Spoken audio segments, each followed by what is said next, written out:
इस वक्त हम मधुबन विधानसभा के मर्यादपुर बाजार में हैं। यहाँ पर हम लोगों से माहौल जानने की कोशिश कर रहे हैं, समझने का प्रयास कर रहे हैं कि देश में पिछले 10 सालों में जिस सरकार ने शासन चलाया, सत्ता चलाया, उसका क्या असर है इस बार, और क्या उसी जितने भी योजनाएं थी उस पर फिर से क्या एक बार केंद्र में मोदी की सरकार बनेगी या फिर इसे इस बार लोग हटाने की कोशिश करेंगे।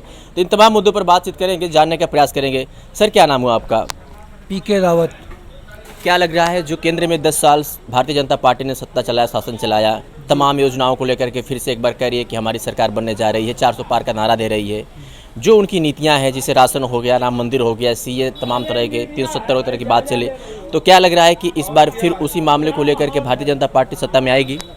भाई कैसे आएगी? कहती कुछ और है, करती कुछ और है। मान लीजिए कि नौकरी जो परमानेंट था मिलिट्री में, फोर्सों में, उसको 4 साल के लिए कर दिया गया। अब बच्चे 4 साल के बाद फिर ट्रेनिंग देंगे और फिर उसके बाद तब तक उनका रिटायरमेंट का समय आ जाएगा और फिर उसको ट्रेनिंग दिलवाएंगे और फिर उनको अपना रिटायरमेंट करते रहेंगे। ये बताइए कहाँ की रीत है। रह गई मामला राशन की मामला, तो FCI का मामला है, वो तो बहुत कांग्रेस के ज़माने में भी था, पहले से था। पहले पात्रता की श्रेणी बनी थी, इस समय ऑलराउंडर हो गया है, सबका हो गया है। ये बताइए, जो पात्र है वो, जो नहीं है वो, जिसका 10 बीघा है वो, जिसका नहीं है, जो फुटपाथ पर चल रहा है वो, जो ठेला वाला चल रहा है वो, आज जिसका ट्रक है वो। फ्री का राशन देश को चाहिए या फ्री की शिक्षा चाहिए? राशन हमारे कहने का मतलब फ्री का नहीं चाहिए, पात्रता की श्रेणी में जो है उसको चाहिए, और ये पहले से चला आ रहा है, इस सरकार में कन्वर्ट किया गया, बदला गया। और दूसरी चीज़ रह गई कि शिक्षा तो मूल है, अगर शिक्षित बनेगा नहीं तो नौकरी पाएगा कैसे? इसलिए यही एक सर्टिफिकेट है, कोई छीन नहीं सकता है अच्छी शिक्षा के लिए। और अच्छी जब शिक्षा मिलेगी तो नौकरी अच्छा पाएगा। IAS करेगा, PCS करेगा, IPS करेगा, MTech करेगा, BTech करेगा, तभी ना कोई इंजीनियर बनेगा, कोई DM, SP, कलेक्टर बनेगा, कोई DIG, IG बनेगा। क्या लग रहा है कि परिवर्तन होगा इस बार? परिवर्तन बिल्कुल होना ही होना है, इसलिए परिवर्तन करना भी जरूरी है। घोसी का माहौल क्या कहता है, कौन आ रहा है यहाँ से? देखिए, घोसी के माहौल के लिए तो अलग अलग अपनी अपनी डफली बजा रहे हैं लोग कि भाई हमारी सरकार बन रही है, हमारी सरकार बन रही है। लेकिन अगर एक पेप्सी का बोतल खरीदा जाए अगर 20 रुपये का, उस पर तो GST देना है। ये बताइए, एक किताब बच्चों की पढ़ाई के लिए खरीदना है, शिक्षा के लिए, उस पर GST देना है। एक मेडिसिन, एक दवा खरीदना है, उस पर GST देना है। ये बताइए कि GST गरीब आदमी जो 300 रुपये की मनरेगा की ही नौकरी कर रहा है, वो कैसे GST दे सकता है? उसकी बैकग्राउंड कहाँ जाएगी, ये हमको बताइए। घोसी का माहौल क्या कहता है? घोसी में किसको पसंद कर रहे हैं आप लोग? देखिए, घोसी में माहौल इस समय जो है पंचुअल किसी का नहीं है। हम तो जो अब नया चेहरा आता है उसका मैनिफेस्टो देखते हैं कि उसका मैनिफेस्टो। नया चेहरा? अभी तो नया चेहरा तो बहुत लोगों को, अभी तो हमारे लीलावती राजभर जी भी हम लोगों के बीच में आई हैं, अपनी बातें कही हैं, उनसे भी हम संतुष्ट रहे कि भाई वो भी यही बात करें कि अच्छी शिक्षा देंगे, सर्वांगीण विकास के लिए हम लड़ाई करेंगे। उसके बाद पार्लियामेंट में जाएंगे, गरीब मजलूमों की लड़ाई करेंगे, और जो व्यवस्था इन लोगों ने अनर्गल किया है, नॉन जेन्युइन है, उसको मैं जेन्युइन कराएंगे। तो हमको तो वह चीज़ चाहिए ना कि जो चीज़ जेन्युइन हो, जो ठीक ठाक व्यवस्था हो, हम उनके साथ रहेंगे, उनको बदलेंगे, उनको सरकार बनाएंगे। बिल्कुल। क्या लग रहा है, घोसी का माहौल क्या कहता है सर? आप बताएं, घोसी का माहौल क्या कहता है? चलिए ये बताइए, चलिए मत बताइए, ये बताइए, देश का जो सिस्टम है कैसा चल रहा है फिलहाल? भ्रष्टाचार है, जुमला है, हवाई बातें हैं। हाँ, मोदी जी, एक साल में 3 बार एडमिशन होता है, एक बार में 3 बार में फीस जमा होती है। कहाँ की कानून है बताइए आप? छोटे लोगों के बच्चे कैसे पढ़ेंगे? जिसके आधार कार्ड है, जिसकी खतौनी है, उसको 3 महीना 2000 रुपया हर 3 महीने में मिल रहा है, 6 महीना मिल रहा है। जिसके पास आधार है, 1 बित्ता खेत नहीं है, जिसके पास खतौनी नहीं, उसके लिए क्या व्यवस्था है आपकी सरकार? बिल्कुल, बताइए, ये मुद्दा होना चाहिए। क्या उसके लिए है? फिर कोई है आपके जवाब? मोदी जी अपनी तमाम योजनाओं को लेकर के फिर से कह रहे हैं कि हमने भारत में उन लोगों की तक तमाम योजनाएं पहुंचाई, हर वर्ग के लोगों को मिला है, और फिर हम 400 पार लेकर के आ रहे हैं। क्या लग रहा है आपको? ऐसा देखिए, कहने में कुछ नहीं लगता है, जो मुंह से बोल दे ये कर दिया, वो कर दिया, रेल बेच दिया, हवाई अड्डा बेच दिया, क्या है? सबको एक श्रेणी में डाल दिए। जिसका 10 बीघा खेत है वो भी बराबर है, जिसका कुछ भी नहीं वो भी बराबर है। क्या मोदी इसके बाद विचार नहीं किए? इस बार परिवर्तन होना निश्चित है। पर 400 का नारा जो दे रहे हैं उसका, वो भाई नारा तो सारे लोग लगाएंगे कि हम 400 पार जा रहे हैं, हम 400 पार जा रहे हैं। मंदिर को मुद्दा बना रहे हैं, 370 को मुद्दा बना रहे हैं वो लोग, सीए को मुद्दा बना रहे हैं, राशन, गैस सिलेंडर, तमाम उज्ज्वला योजना को लेकर के भी वो लोग कर रहे हैं, और किसान सम्मान निधि की बात कर करके इसी सब मुद्दों पर फिर से कह रहे हैं कि देश में सड़कों का जाल बिछ गया प्रदेश में, तो इसलिए फिर से एक बार हमारी सरकार बनने जा रही है। देखिए, बता दें आपको, कहने वाली बात है कि साक्षरता में अनिसाक्षरता में बहुत फर्क होता है। सिलेंडर मोदी जी ने दे दिया, 1000 सिलेंडर का दाम हो गया जो कि 400 में था। सिलेंडर कूड़ा में फेंका गया है, उनके देने से क्या लाभ है? कोई है लाभ?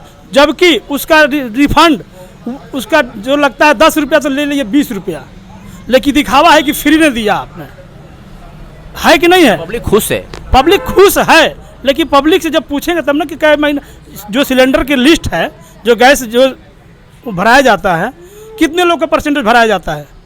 कभी मोदी जी ने सोचा है कि क्यों नहीं भराया जा रहा है? जो बांटे हैं उसमें परफेक्ट लोग पूरे 100 में 100 भरवा रहे हैं कि नहीं भरवा रहे हैं? 50 भी भरवा रहे हैं तो बताइए। देश में किसकी लहर इस बार? लाइक तो अब बदलना है, सरकार परिवर्तन है, परिवर्तन चाहिए। परिवर्तन चाहिए। क्या दादा, राशन उसन मिल रहा है? हाँ, राशन मिल रहा है। हाँ मोदी सरकार से खुश हैं? हाँ भाई, हाँ खुश न बन जा। ये बता, बड़का हो जाए तो बोले लगे तो उनके लगा कह जा कहाँ है तो क्या लग रहा है कि मोदी सरकार ठीक है? ठीक है ना बनो, दुनिया ठीक बता, हम ठीक बा। राशन मिलत है? हाँ खुश बाड़ा? खुश है बन। क्यों लग रहा है भाई साहब, राशन से खुश हैं आप? हम ना बोल पाए, आप नहीं बोल पाते हैं? दे दो। चलिए भैया, ये नहीं बोल पाते हैं। चाचा, क्या लग रहा है कि देश में मोदी सरकार की व्यवस्था जो है कैसी चल रही है? देश में मोदी सरकार की व्यवस्था तो ठीक नहीं चल रही है। जो वादे करते हैं उसको निभाते नहीं, पूरा नहीं करते हैं। जो भी वादे सब झूठे हुए हैं। कह रहे हैं लोग राशन घर घर तक मिल रहा है, पहुंच रहा है। राशन तो पहुंच रहा है, उस राशन से नहीं काम चलेगा। शिक्षा चाहिए, रोजगार चाहिए, और बच्चे जो हैं उनके लिए नौकरियां चाहिए, जो पढ़ने के लिए जो अच्छे कॉलेज चाहिए, और इन सब मुद्दों पर हम चाह रहे हैं कौन। प्रकाश राजभर कह रहे हैं इस बार कि ओम प्रकाश राजभर भी यहाँ से बीजेपी से उनका गठबंधन हुआ, आप जानते ही हैं। कह रहे हैं कि मैं यहाँ मंत्री हूँ, प्रदेश सरकार में मंत्री हूँ, मेरा बेटा अगर सांसद बनेगा तो विकास होगा। क्या लग रहा है कि यहाँ उनकी सरकार बनेगी? अब तक तो विकास किए नहीं, अब आगे क्या करेंगे वो? अब तक तो बहुत दिनों से कहते आ रहे हैं, बस कह के चले जाते हैं, और इलेक्शन बाद दिखाई भी नहीं देंगे। अच्छा, इलेक्शन खत्म हुआ वो भी खत्म हो जाएंगे, चले जाएंगे घूमने के लिए। घोसी में सांसद के रूप में किसको आप पसंद करते हैं अंकल? तमाम प्रत्याशी हैं, राजीव राय हैं समाजवादी पार्टी से, बालकृष्ण चौहान बहुजन समाज पार्टी से हैं, मूल निवास समाज पार्टी से लीलावती राजभर हैं, उसके बाद से एनडीए से अरविंद राजभर हैं। तो ये अगर इनकी बात की जाए तो कौन पसंद लगता है आपको सर? ऐसा है कि पसंद तो सभी लोग अपने अपने वादे करके चले जाते हैं। हाँ। मगर कोई बलिया, कोई आजमगढ़ से आया है, कोई कहीं से आया है, जौहराबाद से आया है, कोई कहीं कहीं से आया है। हाँ। तो हम लोग ये सोचे हैं कि घोसी लोकसभा क्षेत्र से कोई प्रत्याशी को हम लोग अपने बहुमूल्य वोट दे करके उसको अपना आगे निकालें। कौन प्रत्याशी लग रहा है घोसी से? हम लोग तो लीलावती राजभर के साथ हैं। अच्छा, क्योंकि यहाँ के स्थानीय इसलिए? जी। बाकी लोग पैरासूट प्रत्याशी हैं क्या? जी जी जी। तो इस बार उन पे भरोसा है? अब भरोसा यही है कि हमारे गांव के हैं, घर के हैं, नज़दीक के हैं, जो कहना हो हम खुलकर कहेंगे। अच्छा जी, आसानी से मिल सकती हैं, जी तो इसलिए इनको आप पसंद कर रहे हैं इस बार? जी। क्या लग रहा है भाई साहब, किसको पसंद कर रहे हैं आप लोग घोसी लोकसभा में? लीलावती राजभर को। लीलावती राजभर को क्या अच्छा लगता है? दो कारण है, एक तो वो शिक्षित महिला है, बिल्कुल। दूसरा कारण है कि वहाँ लोकल है। अच्छा। हाँ, हम हमारे अगल बगल पड़ोसी है, वो हमारी बात पहले सुनेगा कि 10 किलोमीटर दूर वाला सुनेगा। हमें कोई बात कहनी होगी, मैं बेहिचक उनके पास जा सकता हूँ, किसी भी रिश्ते से, बहन के रिश्ते से, भाभी के रिश्ते से, बेटी के रिश्ते से, बहू के रिश्ते से, जनता किसी भी रिश्ते से उनसे जाके मिल सकती है। अब बाहर की आदमी को हम क्या कहने जाएंगे? ज़रूरत हमको अभी है, हम बाहर जाके क्या करेंगे? और ये तो बड़ी पार्टियों का एजेंडा हो गया है कि अपनी सीट बचाने के लिए कहीं का भी टिकट उठा के कहीं दे दिया। पहली बात तो ये चीज़ बंद होनी चाहिए। जो लोकल प्रत्याशी हो, जिस विधानसभा से चुनाव लड़ा जा रहा है, उसी विधानसभा का कैंडिडेट चुनना चाहिए, ना कि बाहर का। तो इस वजह से इस बार बदलाव बहुत ज़रूरी है।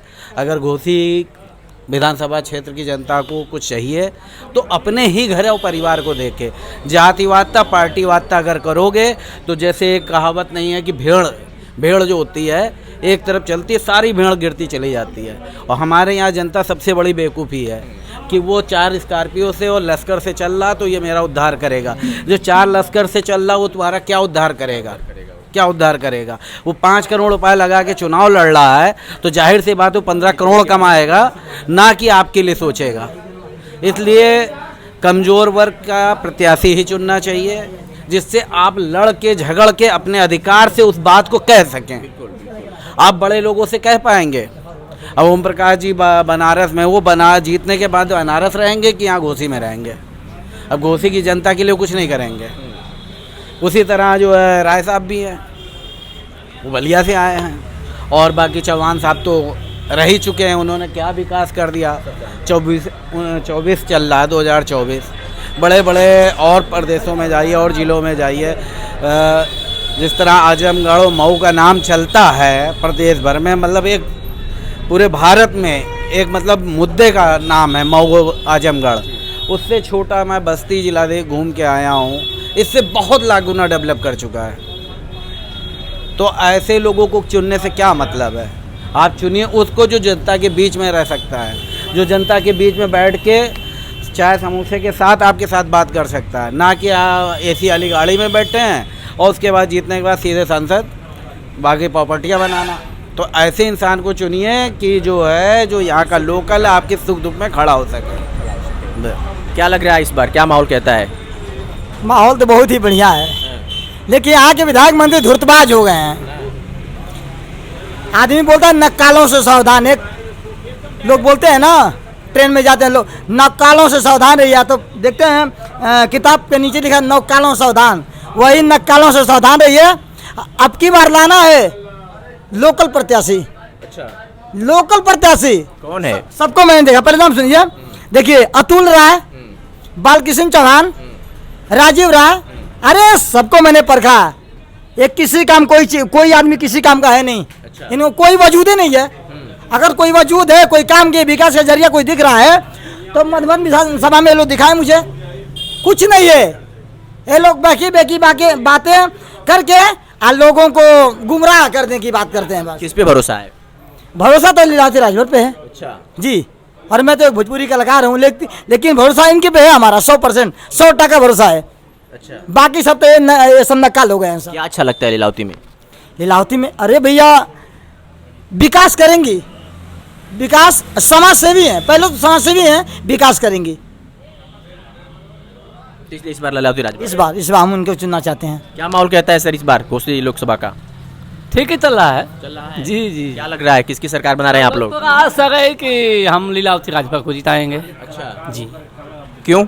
क्यों क्या, सभी लोग को हम लोग देख लिए।